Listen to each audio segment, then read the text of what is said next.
accomplished.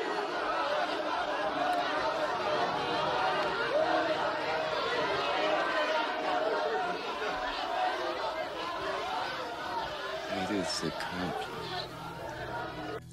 Tout est accompli. Je viens de passer 10 ans à penser, travailler et améliorer mon premier long métrage. Pour être tout à fait honnête, ce travail, en plus d'avoir été long à faire, a été très compliqué à mettre en place. Je ne vais pas m'attarder sur la réalisation en elle-même car je risque de m'égarer et de perdre le vrai propos de mon film. Pour commencer, je dois dire que depuis très longtemps, je voulais réaliser un film sur la vie du Christ. Et puis un jour, je suis rentré à l'université. J'allais étudier le cinéma. Mais très vite, mon enthousiasme a disparu. J'ai très vite compris que ma foi et mes convictions religieuses n'étaient pas les bienvenues. Alors que dans l'enseignement supérieur, normalement, tous les avis comptent. Mais pas toutes, je peux vous l'assurer. Je ne suis pas du tout à l'aise avec le conflit, alors dès qu'un professeur ou un élève s'attaquait à Dieu ou à la foi chrétienne, je baissais la tête et je disais rien. D'autant plus que ce comportement m'était fortement conseillé de la part de mes amis à l'époque.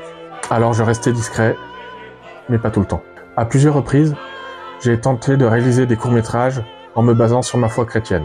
Et à la fin de mes études, j'ai voulu écrire un mémoire sur le Christ au cinéma. Alors, même si mes professeurs ne pouvaient pas me l'interdire, j'ai passé quelques semestres assez difficiles à ce niveau-là, me faisant traiter d'obsédé de religion, et ma directrice de recherche m'a même avoué qu'elle avait peur de mes convictions. Malgré tout, j'ai pu terminer mes études et obtenir mon diplôme, mais ces 8 années passées à l'université ont laissé des traces. Dès que j'ai été libéré de l'université, je me suis lancé dans mon projet de réaliser ce film sur le Christ.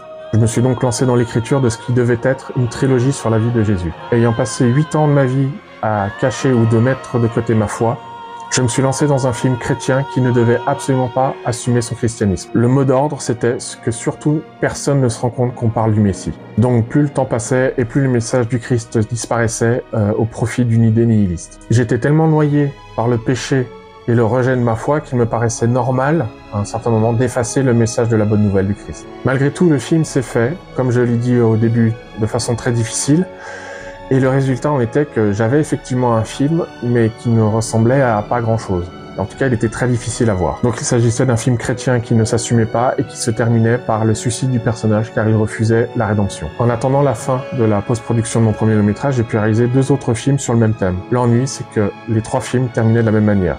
La mort du personnage. Je termine officiellement ces films en 2018, mais le gros problème qui se suivait, c'était de pouvoir les diffuser. Pour les religieux, il était trop sombre et trop profane, et pour les athées, il était trop religieux. J'étais dans un inconfortable entre-deux.